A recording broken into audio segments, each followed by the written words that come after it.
اعوذ باللہ من الشیطان الرجیم بسم اللہ الرحمن الرحیم ظہر الفساد فی البر والبحر بما کسبت ایدی الناس لیذیقہم بعض الذی عملوا لعلہم یرجعون۔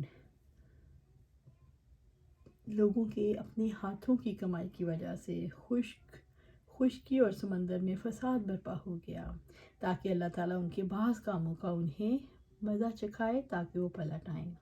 سورۃ الروم آیا 41۔ ظہر الفساد فی البر والبحر، خشکی اور سمندر میں فساد برپا ہو گیا۔ گناہوں کی وجہ سے خشکی اور تری میں فساد ظاہر ہو گیا ہے، یعنی پیداوار میں کمی، بارشوں کا نہ برسنا، جس کے نتیجے میں خوفناک قحط آ جاتا ہے اور لوگ بھوکے مرنے لگتے ہیں، پانی کے جانوروں کا مر جانا جس کی وجہ سے غذائی ضروریات پوری نہیں ہو پاتی، وباؤں کا پھیلنا، نئے نئے امراض کا وجود میں آنا گناہوں کی پاداش میں ہے۔ اللہ تعالیٰ کی نافرمانی نے جب زمین خراب کر دی، زمین اور آسمان کی اصلاح اللہ تعالیٰ کی اطاعت میں ہے۔ نبی صلی اللہ علیہ وسلم نے فرمایا، زمین پر ایک حد کا قائم ہونا 40 دن کی عبادت سے بہتر ہے۔ حد جاری کرنے کی وجہ سے لوگ گناہوں سے ڈرنے لگ جاتے ہیں اور حرام کام چھوڑ دیتے ہیں۔ گناہوں کا چھوڑنا زمین اور آسمان کی برکتوں کے حصول کا ذریعہ ہے۔ لیذیقہم بعض الذی عملوا، تاکہ اللہ تعالیٰ ان کے بعض کاموں کا انہیں مزہ چکھائے۔ اللہ تعالیٰ نے دنیا میں ہی اعمال کی جزا کا نمونہ دکھایا ہے۔ شرک، گناہوں اور نافرمانیوں کی پاداش میں جنگیں، قحط، وبائیں، امراض اعمال کا بدلہ ہی تو ہیں۔ لعلہم یرجعون، تاکہ وہ پلٹ آئیں، شاید کہ وہ اپنے معاملات سیدھے کر لیں، شاید کہ وہ توبہ کر لیں۔ پاک ہے وہ ذات جس نے اپنی آزمائش کے ذریعے سے انعام کیا اور اپنی عذاب کے ذریعے سے احسان کیا، ورنہ اگر وہ ان کے تمام کرتوتوں کی سزا کا مزہ چکھاتا تو روئے زمین پر ایک بھی جاندار زندہ نہ چھوڑتا۔ قل سیروا فی الارض فانظروا کیف کان عاقبۃ الذین من قبل کان اکثرہم مشرکین۔ آپ کہہ دیں کہ زمین میں چلو پھرو، پھر دیکھو کہ اس سے پہلے لوگوں کا کیسا انجام ہوا، ان میں سے اکثر مشرک تھے۔ سورۃ الروم آیا 42۔ قل سیروا فی الارض، آپ کہہ دیں کہ زمین میں چلو پھرو۔ زمین میں چلنے پھرنے کے حکم میں بدنی سیر اور قلبی سیر دونوں شامل ہیں۔ قلبی سیر کا مقصد گزرے ہوئے لوگوں کے انجام پر غور و فکر ہے۔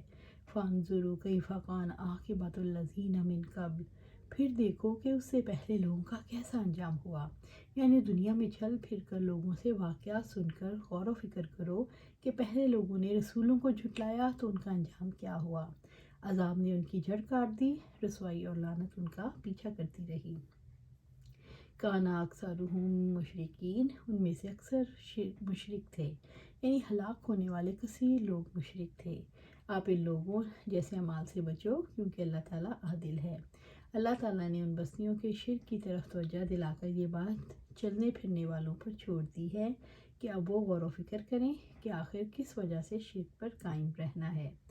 فَأَقِمْ وَجْهَكَ لِلدِّينِ الْقَيِّمِ مِنْ قَبْلِ أَنْ يَأْتِيَ يَوْمٌ لَا مَرَدَّ لَهُ مِنَ اللَّهِ يَوْمَئِذٍ يَصَّدَّعُونَ، پس آپ اپنا چہرہ دین کے لیے سیدھا قائم رکھیں، اس سے پہلے کہ اللہ تعالیٰ کی طرف سے وہ دن آئے جس کا ٹل جانا نہیں ہے، اس دن وہ الگ الگ ہو جائیں گے۔ سورۃ الروم آیا 43۔ فَأَقِمْ وَجْهَكَ لِلدِّينِ الْقَيِّمِ، پس آپ اپنا چہرہ دین کے لیے سیدھا قائم رکھیں۔ دین قیم مستقیم دین ہے، یعنی صراط مستقیم پر جم جائیں۔ دین کے ظاہری باطنی تمام اعمال کو ثابت قدمی سے ادا کریں، دل، زبان اور اعضاء کے اعمال کو درست کر لیں، نیکیاں کرنے میں جلدی کریں، اپنی جوانی اپنے زمانے میں نیک اعمال کر لیں۔ من قبل ان یاتی یوم لا مرد لہ من اللہ، اس سے پہلے کہ اللہ تعالیٰ کی طرف سے وہ دن آئے جس کا ٹل جانا نہیں، اس سے پہلے کہ قیامت آ جائے۔ جب وہ دن آ جائے گا تو عمل کرنے والوں کو مہلت نہیں ملے گی۔ یومئذ یصدعون، اس دن وہ الگ الگ ہو جائیں گے۔ اس دن لوگ جدا جدا ہو جائیں گے، نیک لوگ جنت میں جائیں گے اور برے لوگ دوزخ میں جائیں گے۔ دین قیم کی طرف رخ کرنے کے لیے قرآن مجید یہ واضح کرتا ہے کہ اس کے لیے چہرے کو، اپنے رخ کو مضبوطی سے دین قیم پر جمانا ہے۔ یعنی نجات کا راستہ، اس کا مطلب یہ ہے کہ اب کوئی اور راستہ تلاش نہیں کرنا، اس راستے سے پھسلنا بھی نہیں، اور مضبوط قدم جمانا ہے۔ دین قیم کی طرف مضبوطی سے رخ جمانے کے لیے احساس دلایا گیا کہ وہ دن قریب ہے جس کے لیے ٹل جانا ممکن نہیں، جس دن سب جدا جدا ہو جائیں گے۔ اس کے آنے سے پہلے اپنا رخ اپنے رب کی طرف کرو اور اپنے آپ کو دین پر جما دو، اللہ تعالیٰ کی اطاعت کا راستہ اختیار کرو۔ من کفر فعلیہ کفر ومن عمل صالحا فلانفسہم یمحدون۔ جس نے کفر کیا تو اس کا کفر اسی پر ہے، اور جس نے نیک عمل کیا تو اپنے لیے سامان تیار کر رہے ہیں۔ سورۃ الروم آیا 44۔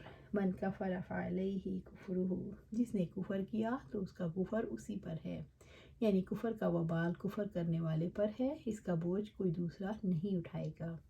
ومن عمل صالحا فلانفسہم یمحدون، اور جس نے نیک عمل کیے تو اپنے لیے ہی سامان کر رہے ہیں، جس نے نیک عمل کیے قیامت کے دن انہی کے کام آئیں گے، وہ اپنی جنت آباد کر رہے ہیں۔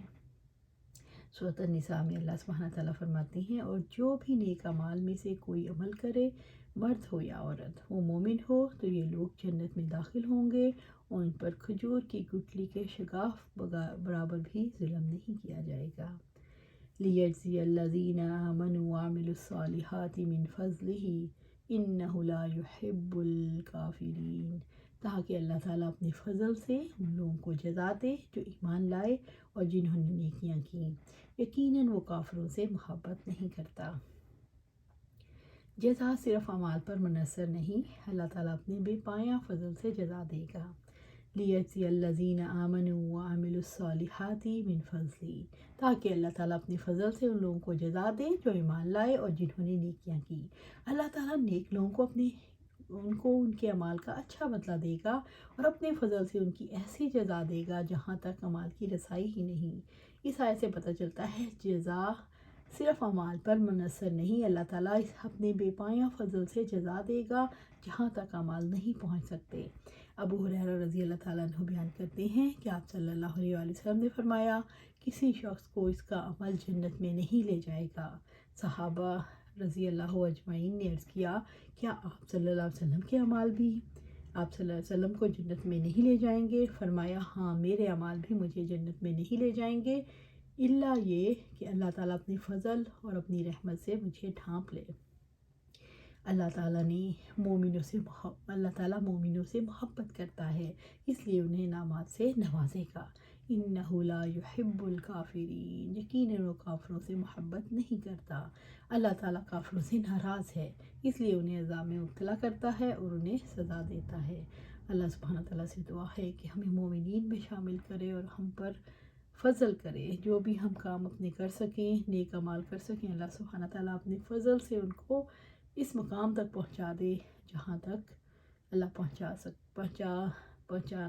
پہنچا دے، وہاں تک پہنچا دے، اوپر جنت الفردوس کے اعلیٰ مقام تک پہنچا دے کہ ہم اس کو دیکھ کر خوش ہو جائیں۔ اللہ سبحانہ تعالیٰ وہاں تک ہمیں پہنچا دے کہ ہمیں خوش کر دے اور ہم اللہ سے خوش اور اللہ ہم سے خوش ہو جائے۔ اللہ سبحانہ تعالیٰ ہمیں قرآن و سنت پر عمل کرنے کی توفیق دے اور اس پر جما دے۔ آمین یا رب العالمین۔